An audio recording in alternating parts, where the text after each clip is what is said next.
오늘 시편 23편 5절부터 6절까지 우리가 읽은 이 말씀을 가지고 내 잔이 넘치나이다, 내 잔이 넘치나이다 라는 제목으로 하나님의 말씀을 함께 상고합니다.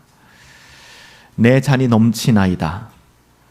하나님께서 자기 인생의 잔을 넘치도록 채워주셨노라고 고백하는 이 다윗의 고백은 정말 멋스러운 것 같습니다. 인생의 마지막 한 시점에 우리가 남길 수 있는 여러 가지 말들이 있겠지만 오늘 다윗은 자신의 인생의 노년에 하나님을 향하여 자신의 인생을 한 잔의 예로 들어 하나님, 내 잔이 넘치나이다. 정말 멋스러운 표현 아닙니까? 다윗은 멋모르던 시절에 이렇게 고백하는 것이 아닙니다. 그냥 멋모르던 청소년 시절이라면 이렇게 이야기할 수 있어요. 인생을 아직 잘 모르니까. 아니면은 좋은 일을 만나서 순간 기분이 업 돼가지고 일시적인 감정으로 이런 얘기할 수 있어요. 하나님, 내 잔이 넘칩니다. 그런데 지금 다윗의 삶의 자리는 그렇잖아요. 그야말로 인생의 산전수전 다 겪었습니다. 인생에 대해서 너무나도 잘 알아요. 하지만 그의 삶을 돌아보며 하나님 앞에 지금도 녹록치 않지만 모든 것에 감사하며 이렇게 고백하는 것이죠. 내 잔이 넘치나이다. 내 잔이 가득 찼습니다도 아니에요. 내 잔이 넘칩니다. 우리도 이런 고백을 할 수 있다면 인생의 한 정점이 아니라 마지막, 이젠 내 인생이 쇠잔해가는 그 순간에 이런 고백을 할 수 있다면 얼마나 행복할까요? 이런 고백을 할 수 있는 사람이라면 저는 이 세상에서 감히 가장 행복한 사람이다 라고 이야기하고 싶어요. 저는 우리 모두가 그 어떤 환경과 상황 속에서도 하나님을 의식하고 하나님을 바라봄으로 이런 고백을 할 수 있었으면 좋겠어요. 오늘 우리가 출애굽기 구약의 율법 말씀을 읽어가면서 하나님께서 우리에게 엄히 말씀하시고 분명히 말씀하시는 것들을 듣지 않았습니까? 오늘 출애굽기 22장 18절부터 20절에 보니까 너는 무당을 살려두지 말아라. 짐승과 행음하는 자는 반드시 죽여버려라.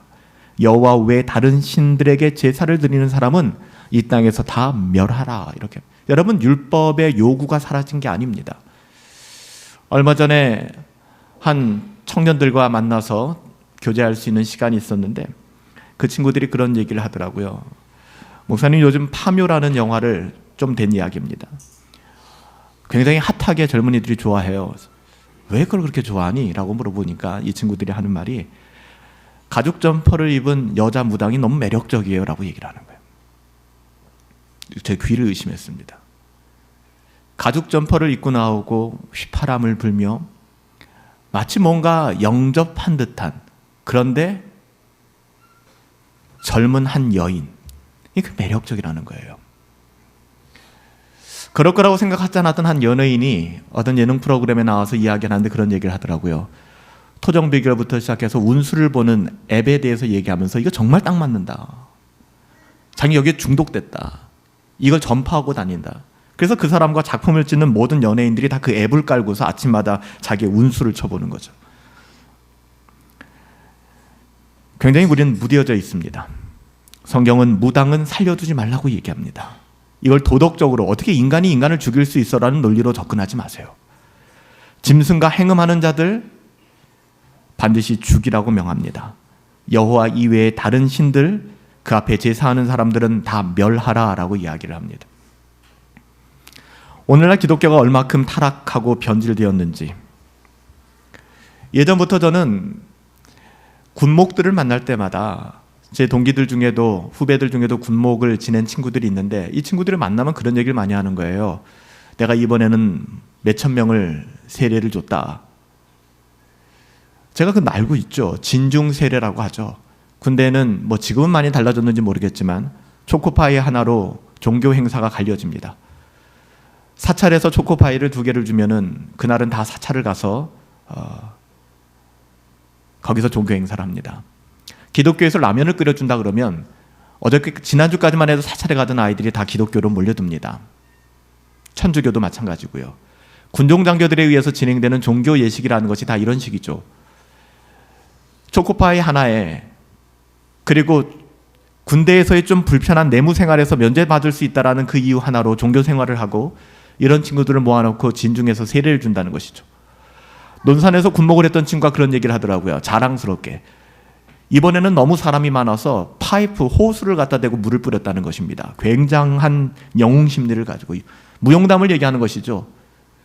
몇천 명 장병들을 모아놓고 다 일일이 세례를 줄 수 없으니까 호수로 물을 뿌렸다는 것입니다. 성령 받아라, 세례 받아라. 미친 짓입니다.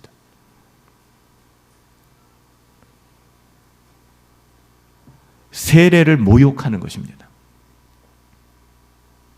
그런 친구들이 상병만 돼도 병장만 되면 교회 안 갑니다. 자신의 내무 생활이 이제 편해졌기 때문에. 세례가 오염되고 뿐만 아니라 성찬까지도. 조나단 에드워즈가 로스햄스턴 교회에서 쫓겨났던 이유는 성찬 때문에 그렇습니다. 조나단 에드워즈가 로스햄스턴 교회에서 목회를 할 때에 구원받은 하나님의 자녀로서의 증표가 없거나 구원받은 하나님의 자녀라고 하지만 여전히 음란하고 세상의 가치에 매몰되어 있는 사람들에게 성찬을 닫았습니다. 당장 교회는 항의하기 시작했습니다. 당신이 뭔데 성찬을 닫습니까? 에드워즈는 목숨 걸고 성찬을 지켜냈습니다. 그 결과는 조나단 에드워즈가 로스햄스턴 교회에서 쫓겨났습니다. 얼마 전 부활절 연합 새벽 예배, 연합 예배라는 것이 있었습니다. 이런 연합이라는 것이 얼마나 에큐메니카라는 것이 위험한지 모르겠습니다. 가장 가슴 아픈 것은 거기에는 우리 교단의 총회장도 준비위원으로 들어가 있고 우리 교단도 거기에 일조를 했다는 것입니다.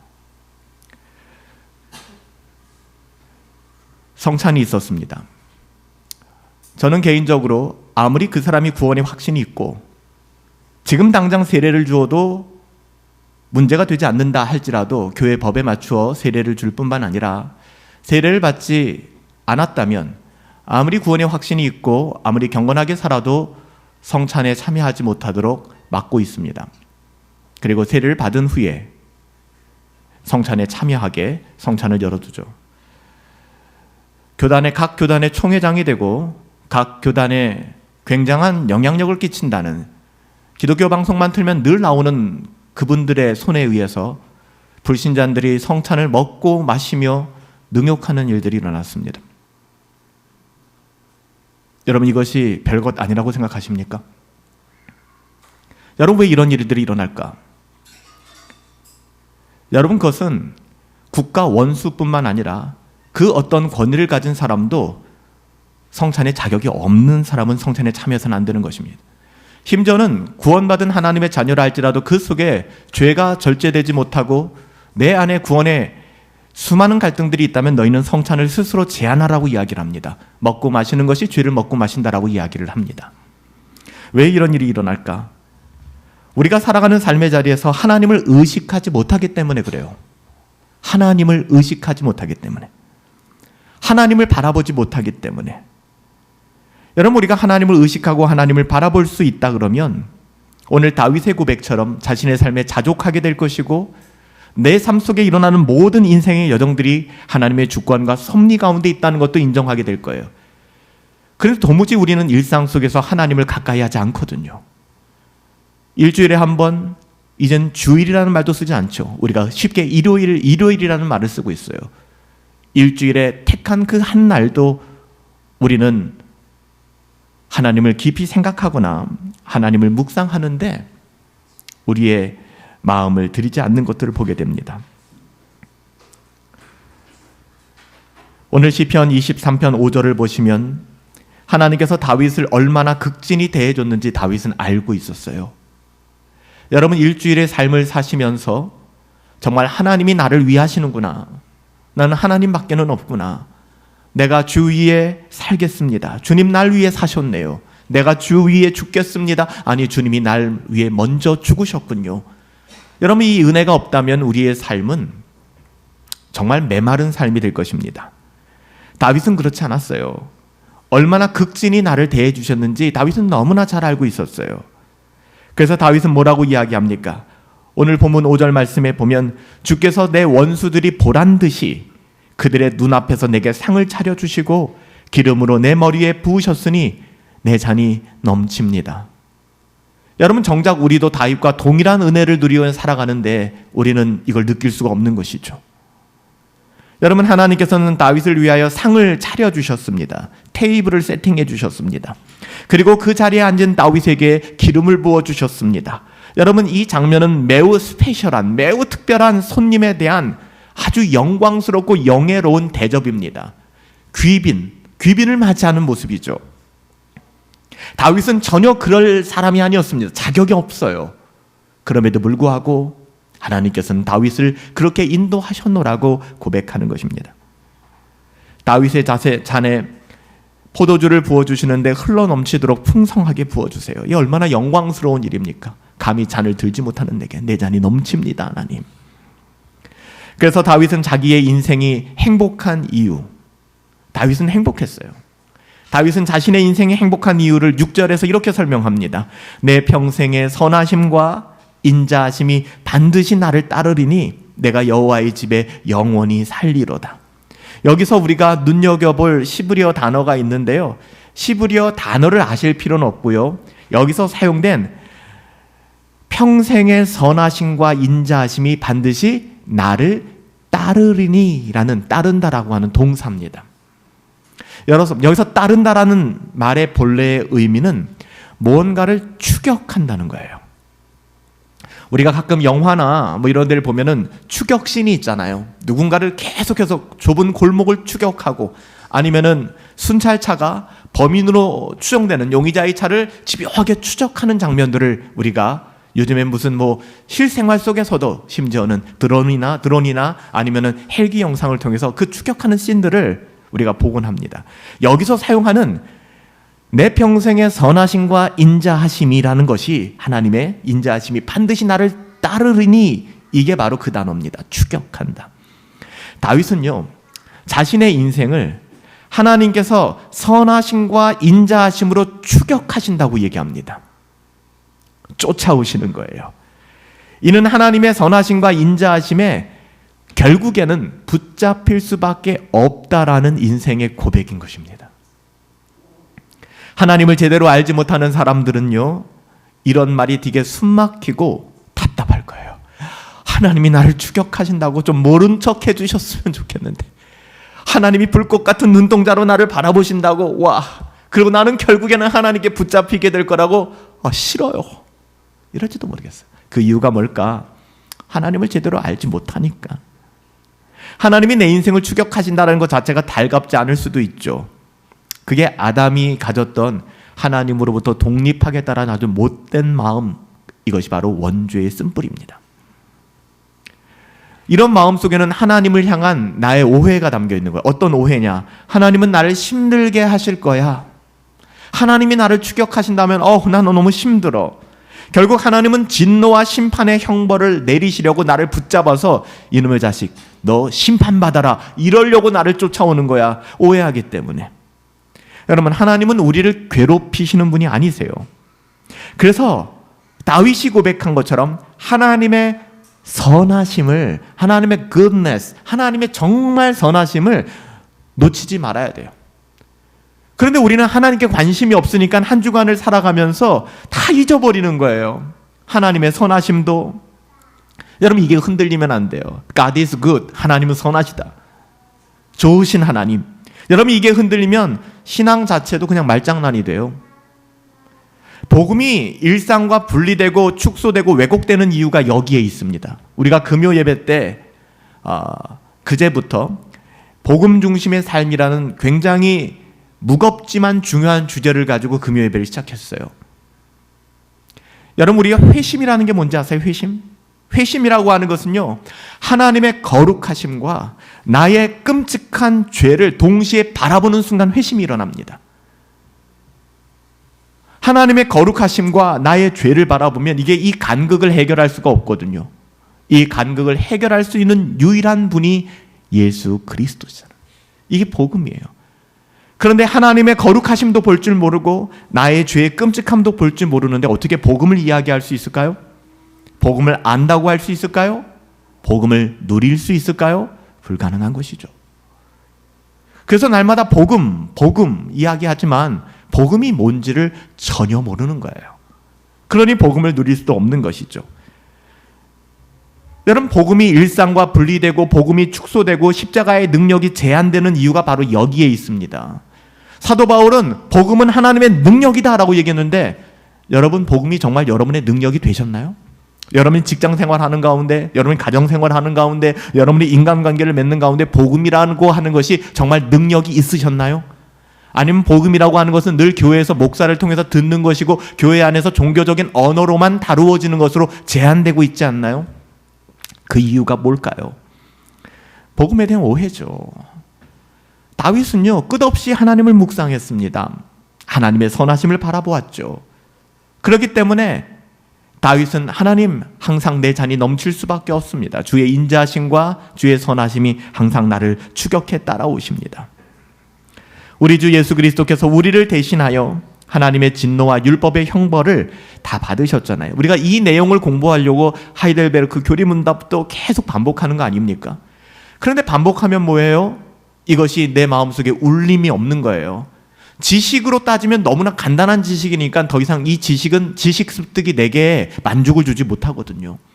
뭔가 좀 더 신박하고 뭔가 좀 더 굉장한 지식이 좀 왔으면 좋겠는데 맨날 똑같은 얘기만 하니까 이게 와닿지가 않는 거예요. 울림이 없는 것이죠. 여러분, 복음은 변하는 것이 아닙니다. 복음은 생명이에요. 믿음으로 말미암아 그리스도 안에 있는 자에게는 하나님께서 당신의 선하심과 인자하심 밖에는 주실 것이 없다라는 것을 신자들은 알고 있어요. 거듭난 성도들은.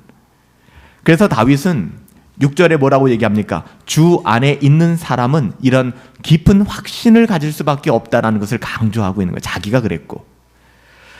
평생을 부모의 마음도 모르고 방탕하게 이리저리 도망쳐 다녔어도 결국에는 하나님의 선하심과 인자하심이 그를 붙잡게 될 것이고 그가 자기 자리로 돌아오게 될 것이다. 마치 탕자가 아버지 집으로 돌아온 것처럼.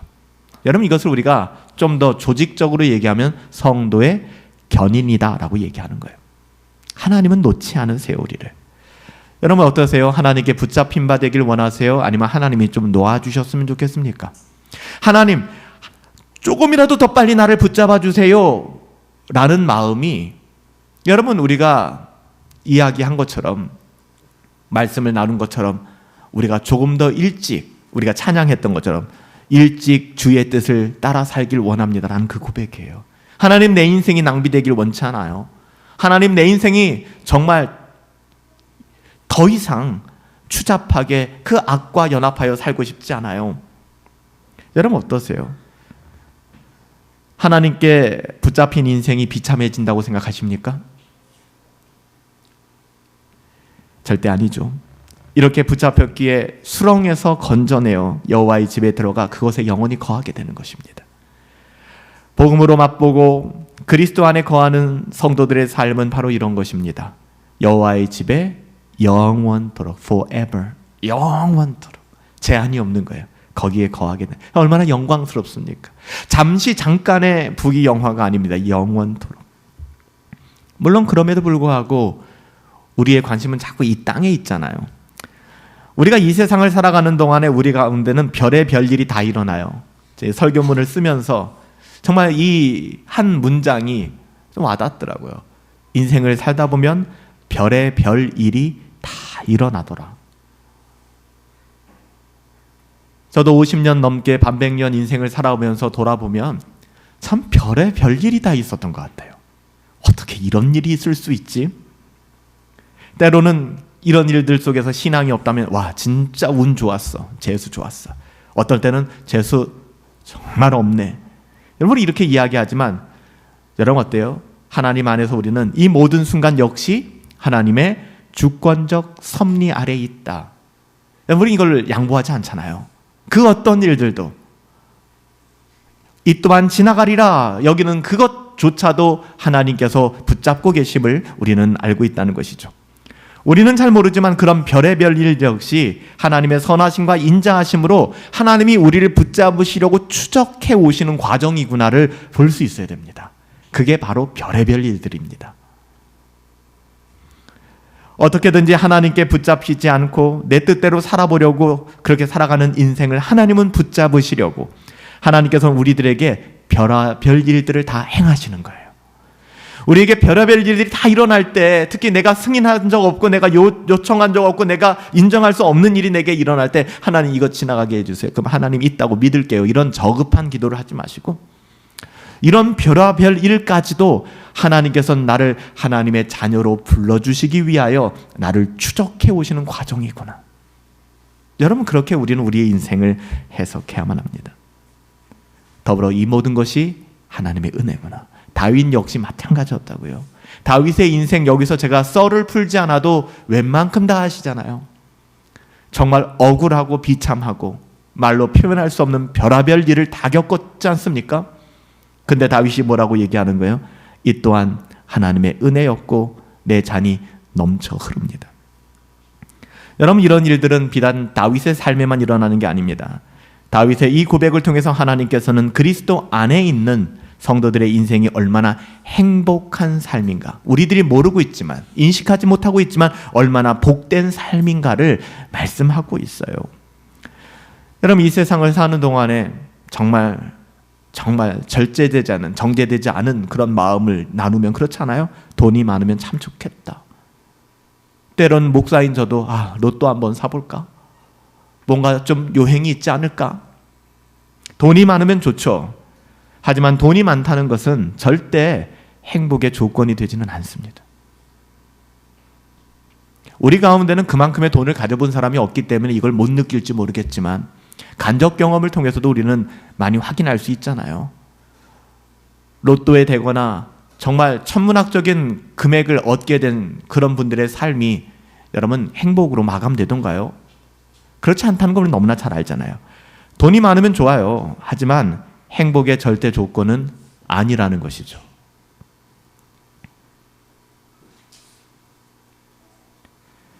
세상적인 성공과 성취도 마찬가지입니다.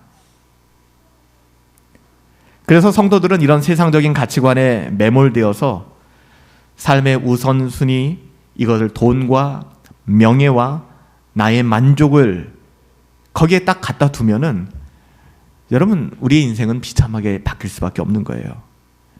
하나님께서는 그러면 안 되니까 우리에게 별의별 일을 다 일어나게 하시는 거라고요.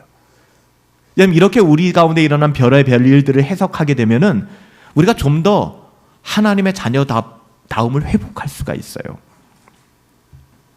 하나님의 선하심과 인자하심이 무엇인지 분명히 알고 누리며 살아가기를 하나님은 간절히 원하십니다. 여러분들이 어떻게 살아가든지 우리들의 자유라고 이야기할 수 있겠지만 우리를 사랑하시기 때문에. 여러분의 부모님들이 그렇지 않으시겠어요? 여러분의 부모님들이 다 우리는 부모님을 가지고 있는 분들이니까 여러분의 부모님들이 여러분들을 향한 마음이 그거 아니겠어요?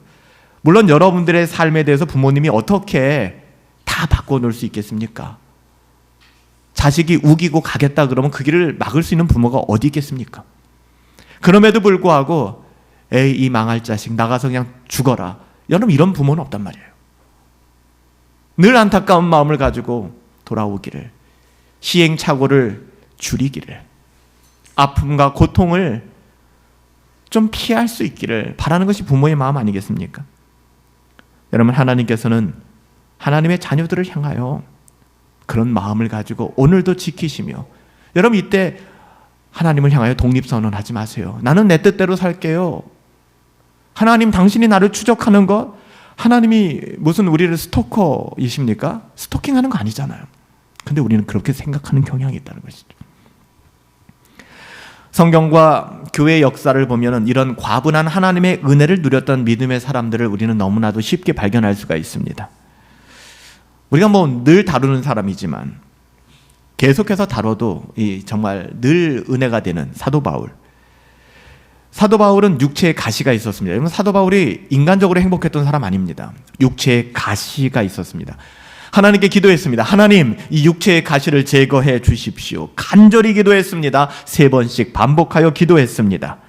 심지어는 사도 바울이 얼마나 힘들었으면 그가 가지고 있었던 육체의 가시를 향하여 사탄의 사자, 마귀의 사자, 마귀의 메신저라고 부를 만큼 너무 고통스러웠던 문제였던 것 같아요. 애석하게도 성경은 정확하게 그것이 무엇인지 사도 바울의 입을 통하여 드러내고 있지는 않습니다. 사도 바울이 이 일로 인하여 얼마나 힘들었는가만 알 수 있어요. 그래서 몇몇 성경학자들은 이런 사도 바울의 삶을 추적하며 과연 사도 바울에게 어떤 육체의 가시가 있었을까를 연구하기 시작했습니다. 어떤 분들은 이렇게 얘기해요. 평생에 바울을 따라다니면서 괴롭혔던 유대인들, 정말 몹쓸 짓 많이 했잖아요. 정말 힘들게 했잖아요, 사도 바울을. 그 유대인들이 육신의 가시였을 것이다. 아니면 사도 바울이 고린도 후서를 쓰며 그 고린도 교회, 사도 바울이 개척을 했고 사도 바울로 말미암아 예수를 믿었고 복음을 들었던 그들이 머리 좀 컸다고 이젠 사도 바울의 사도권을 부정하며 사도 바울을 모함하기 시작했어요. 그래서 성경학자들은 바울을 끝까지 추적하며 바울을 공격했던 유대인들이거나 아니면 고린도 교회 교인들이었을 것이다 라고 이야기합니다. 또 다른 학자들은 실제적으로 바울이 육체의 질병이 있었을 것이다, 안질이 있어서 시력이 굉장히 좋지 않았고 눈에 어려움이 있어서 심지어는 성경을 쓸 때도 본인이 쓰지 못하고 대피를 하도록 했거든요. 이런 어려움이 있었을 것이다. 어떤 분들은 사료를 찾아 바울에게는 간질이 있었을지도 모른다라고 얘기합니다. 여하튼 그 중에 하나만이라도 걸려도 아마 인생의 질이 굉장히 좋지 않은, 그래서 사탄의 메신저라 할 만큼 사도 바울은 이 육체의 가시를 인정하며 하나님 앞에 고쳐달라고 기도했습니다. 사도 바울은 이런 육체의 가시, 그러니까 별의별 일들로 인하여 꽤나 어려운 삶을 살아내야만 했습니다. 그래서 3번이나 기도했죠. 하지만 하나님께서는 고린도 후서 12장 9절에 이렇게 말씀하세요. 내 은혜가 네게 족하구나. 이는 내 능력이 네가 그 약한데 별의별 일을 다 당하고 그 꼴을 당하는 그 약한 데에서 온전하여 진단다. 이렇게 말씀해 주시는 거예요. 와, 내가 기독교 헛믿었구나. 이런 기독교면은 상종을 안 하지. 이런 걸 줄 알았으면 내가 왜 교회를 다녔어? 라고 생각하게 만듭니까 혹시? 여러분, 하나님이 말씀하시는 거예요. 육체의 가시를 좀 제거해 달라고 기도하는 바울에게 내 은혜가 내게 이미 충분하다. 이는 내가 별의별 일을 당하고 그 꼴을 당하는 거기에서 너는 온전해지는 거야 라고 얘기를. 제가 요 며칠 전에 한 다큐멘터리 프로를 보는데 한 청년이 안면에 장애가 있더라고요. 그 혈관에 문제가 생겨서 얼굴에 큰 혹 같은 게 생겨서 굉장히 좀 좋지 않은, 그러니까 내면이 아프거나 뭐 암에 걸리면 뭐 그것 또한 뭐 심각한 일이지만 그렇잖아요. 그런데 자기 얼굴이 일그러지는 거예요. 얼굴이 막 혹이 붙어 있고, 이 젊은 친구가. 그래서 유서도 쓰고 자살도 해야겠다라고 생각했는데 버텨내고 살았던 것이죠. 직업은 택배 기사예요. 택배를 하면서. 근데 이 친구가 정말 포기하지 않고 열심히 인생을 살았는데요. 그 다큐멘터리에서는 그 친구를 다루었던 영상의 5년 후의 시점에서 시작합니다. 그래서 5년 뒤에는 이 친구가 어떻게 바뀌었는가. 다행히 좀 도움도 받고 그래서 수술을 했더라고요. 그런데 이게 쉽지가 않대요. 그래서 지금 바뀐 얼굴을 봐도 좀 흉해요. 좋지 않아요. 매력적이지 않다 이런 게 아니라 정말 이게 마주대하기가 힘들 정도로. 그래도 어느 정도의 혹이 좀 제거는 됐더라고요. 인터뷰하는 거예요. 더 욕심나지 않으세요? 더 수술 더 하고 싶지 않으세요? 라고 얘기했을 때 이 친구가 하는 말이, 그가 신앙이 있는지 없는지는 모르겠는데 인생이라고 하는 것이 그냥 2% 부족할 때가 제일 좋은 것 같아요 라고 하면서 씩 웃는 거예요. 저는 그 친구의 모습을 보면서 누군가는 그 흉측한 얼굴을 보면서 인생을 포기하거나 인생을 비관하고 원망할 것 같은데, 이 친구는 오히려 믿음의 고백이거든요. 어떻게 보면 2% 부족한 자신의 삶이, 오늘 사도 바울을 향해 하나님 말씀하신 거예요. 내 능력이 약한 바로 그 지점에서 너는 온전해지는 거야. 여러분 혹시 그런 이유로 하나님 우리 가운데 가시를 두지 않았을까요? 모든 가시가 다 제거되어지고 내 인생 내가 원하는 방식대로 완전히 세팅돼야 여러분 그것이 신앙의 이유이고 신앙의 목적이 되신다면 여러분 건 번지를 잘못 찾은 것이죠. 주님께서 이렇게 말씀하시자 사도 바울은 고린도후서 12장 9절에 이렇게 반응했습니다. 그러므로 도리어 내가 크게 기뻐했대요. 나의 여러 가지 약한, 정말 수많은 약점들, 이것을 내가 이제는 자랑스럽게 여기리니 이는 그리스도의 능력이 내게 머물게 하려 함이라. 그러므로 내가 그리스도를 위하여 약한 것들과 능욕과 궁핍과 박해와 곤고를 도리어 기뻐하나니 이는 내가 약한 그때 곧 강함이라.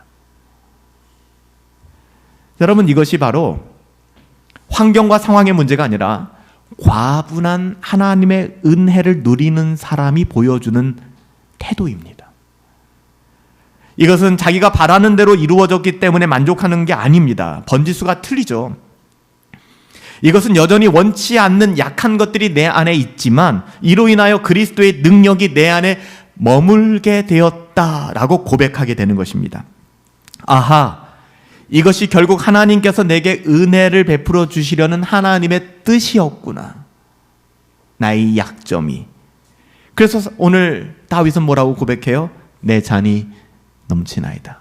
여러분, 내 자식이 나를 배신하고 나를 배신하여 왕이 되고 하나님께 기름 부음을 받았지만 악한 왕은 끝없이 나를 공격했고 나의 신하들도 나에게서 돌아섰고 심지어는 나의 백성들도 나를 원망하며 저주하고. 여러분, 다윗이 얻은 게 뭐가 있습니까? 이 외면적인 것뿐만 아니죠. 다윗은 죄를 지었잖아요. 간음죄를 졌고 그것도 먹고 살만할 때. 여러분, 그래서 먹고 살만한 게 굉장히 위험한 겁니다. 다윗이 궁전 안에 들어가서 죄를 짓기 시작해요. 그전에는 정말 두렵고 떨림으로 하나님을 섬기다가 궁전에 들어가니까 이제 좀 먹고 살만해지거든요. 그러니까 한 여인이 눈에 들어오는 거예요. 자기가 가지고 있는 권력으로 그거 덮을 수 있다고 생각하는 거예요. 이도 저도 안 되니까 끌려나가서 결국에는 자기에게 충성을 당하는 신하를 죽이기까지 하는 거예요. 그리고 거짓말을 하고요. 여러분, 우리가 약한 그때가 오히려 더 강함이 되는 것입니다. 우리의 신앙의 목적은 우리 가운데 모든 어려움들과 내가 원치 않는 것들을 제거하는 것이 신앙의 목적이 아니라는 거예요. 여러분, 욥은 어떻습니까? 이유를 알 수 없는 중요한 지점이죠. 이유를 모르겠어요.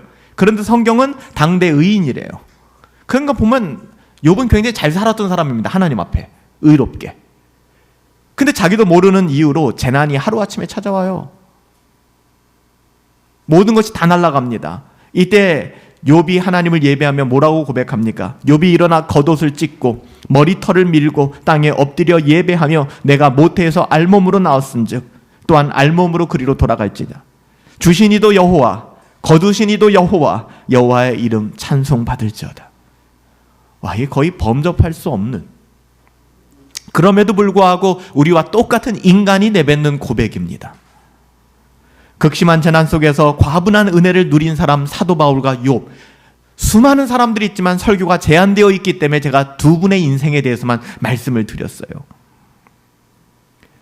하나님의 과분한 은혜를 입은 사람들은 결코 어떤 환경 상황에 변명하거나 원망하지 않습니다. 핑계대지 않습니다. 거기에 매몰당하거나 압도당하지 않습니다. 그래서 하나님의 과분한 은혜를 받아 누리는 사람들은 오늘 시편 기자와 함께 이렇게 고백할 수 있는 것이죠. 주는 선하사 항상 내 인생의 선을 행하십니다. 하나님은 좋으신 분이십니다. 이런 고백은 뭔가 우리 뜻대로 이루어졌을 때 감사 헌금하면서 하나님 감사합니다, 이런 수준이 아니라는 것입니다. 내가 원하는 대로 인생이 이끌려지지 않음에도 불구하고 하나님의 은혜를 누리는 사람들은 자족하며 하나님 앞에 끝없이 자족하며 감사하는 삶을 살게 되는 것이죠. 하나님의 과분한 은혜로 살아가는 성도들에게는 자신이 가지고 있는 부족함, 약함, 실패, 그리고 고난까지도 더 이상 핸디캡이 아닙니다. 그거 숨기려고 하지 마세요. 우리 금요 예배 때 우리의 죄를 이제 가리게 만드는 여러 가지 속성들의 우리들의 태도에 대해서 살펴보았거든요. 그 중에 하나가 자꾸만 뭔가를 숨기고 속이는 것입니다. 여러분, 나의 부족함과 약함과 실패, 고난까지 나의 핸디캡이라고 여기지 마세요. 핸디캡이라고 여기는 동시에 우리는 그걸 나누기를 힘들어합니다. 그리고 드러나는 것이 두렵게 되는 것이죠. 그런데 정말 하나님의 선하심을 깨닫게 된다 그러면 나의 부족함, 약함, 실패, 고난까지도 나의 핸디캡이 아니라 하나님의 과분한 은혜가 밀려 들어오는 이게 통로구나라는 것을 깨닫게 되는 거예요. 여러분, 우리 중에 아무도 자신의 부족함이나 약함, 실패, 고난 좋아하지 않죠. 우리는 부족함을 가리고 이미 충분한 실력을 갖춘 사람처럼 스마트하고 좀 멋있게 우리가 그렇게 살아가고 싶어 합니다. 그렇게 비춰지길 원하는 것이죠. 예배당에 올 때도 그럴 거예요. 가능한 한 실패를 숨기고 싶고 성공담만 이야기하고 싶고 그리고 남모르게 당하는 고난을 말하는 대신에 얼마나 내가 평탄한 삶을 살아왔는가를 보여주고 싶어 합니다. 이게 인간의 본성이거든요. 하지만 만일 여러분이 이런 인간의 본성을 따라 살아가신다면 단언컨대 결코 과분한 하나님의 은혜를 누릴 수가 없게 될 것입니다. 절대로. 여러분 스스로가 나 자신만이 아는 부족함이 있잖아요. 있으시죠? 이거 좀 없었으면 좋겠는데 나 왜 이래 하는 그거. 저 또한 제 한계와 부족함 속에서 어떻게 하든지 하나님의 말씀이 제한되지 않고 풍성하게 나타나도록 애쓰면서 지금까지 살아왔던 것 같아요. 저는 제 부족함을 누구보다도 잘 알고 있습니다. 저는 그래요. 그래서 언제나 하나님께서 제게 허락하신 이 강단, 이렇게 주일날 하나님 사랑하며 예배의 자리에 사랑하는 성도들을 불러주시고 정말 자격이 없고 능력이 없는 사람을 세우사 과분한 은혜를 부어주셨음을 여러분들이 인정하든 인정하지 않든 전 너무나 잘 알고 있는 사람입니다. 그리고 이 부족함도 아시고 제게 맡겨주신 하나님의 존귀한 자녀인 여러분들, 제게 정말 과분한 은혜라는 사실도 제 믿음의 고백입니다. 하지만 한번 생각해 보세요. 제가 저의 부족함을 알지도 못하고 이 세상 가장 잘났다고 생각하고 한순간도 제가 마치 대단한 존재라는 것을 증명하지 않으면 안 되는 그런 강박관념에 사로잡혀서 착각하게 된다 그러면 여러분, 여기에는 하나님의 은혜가 설교를 잘한다는 이야기를 들을 수도 있어요. 행정을 잘한다는 이야기를 들을 수도 있어요. 일머리 좋다, 야 정말 추진력 좋다라는 얘기 들을 수도 있어요. 하나님의 은혜는 없어요.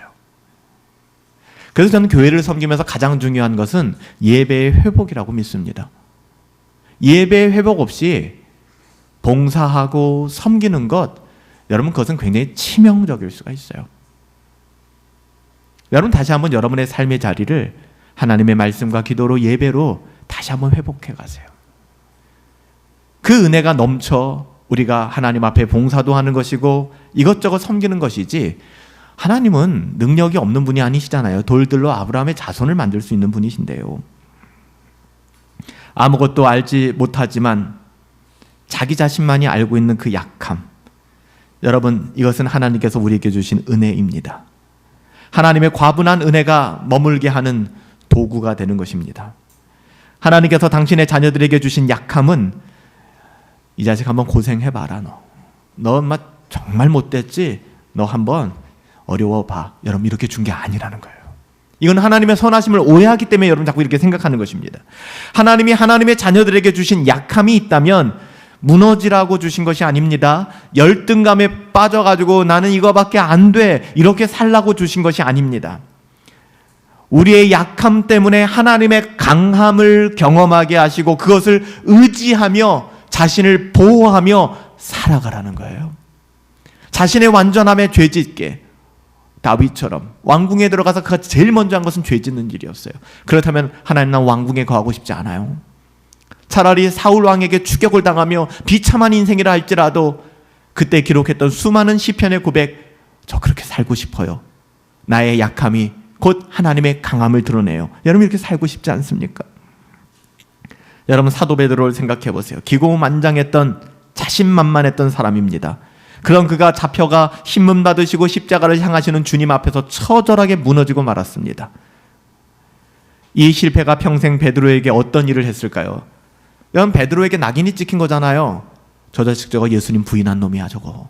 저 예수님이 그렇게 사랑하시고 예수님께서 그렇게 변화산도 데리고 가시고 예수님께서 가장 높은 자리에 앉히시듯 사랑해 주셨는데 어떻게 예수님을 배신할 수 있어? 그리고 마지막에는 예수님을 저주까지 했다면서 저런 인간이 다 할 수 있어?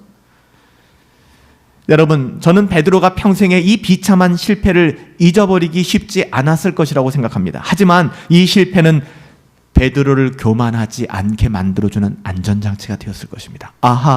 하나님의 은혜가 없다면 나는 영락 없이, 여러분 그런 베드로잖아요. 주여 무슨 말입니까? 다 떠나가도 나는 주를 떠나지 않겠습니다. 여러분 이렇게 외쳤던 베드로가 예수님을 3번이나 부인하고 저주했잖아요. 다윗은 어떻습니까? 또 다윗을 소환하면 그렇게 멋지고 흠없던 사람이 기가 막힌 범죄를 저지르지 않습니까? 하지만 이 죄로 말미암아 오히려 하나님은 다윗을 더 다윗답게, 하나님의 자녀답게 만들어 주신 거예요. 다른 사람의 실패를 깊이 공감하는 사람도 되었을 것입니다. 여러분, 깨진 그릇이 우린 돼야 돼요. 깨진 그릇이 되지 않으면 우리는 다른 수많은 깨진 그릇을 정죄하기에 바쁠 것입니다. 자기를 보지 못하는 것이죠. 하나님께서는 실패를 통하여 내가 괜찮은 사람이라고 여기던 상황이 산산이 부서지게 만듭니다. 난 이거밖에 안 되는구나. 여러분, 실패는 감출 일이 아닙니다. 오히려 종종 여러분의 생각 속에서 그 실패를 끊임없이 떠올리세요. 그리고 기억하십시오. 나는 아무것도 아니라는 것.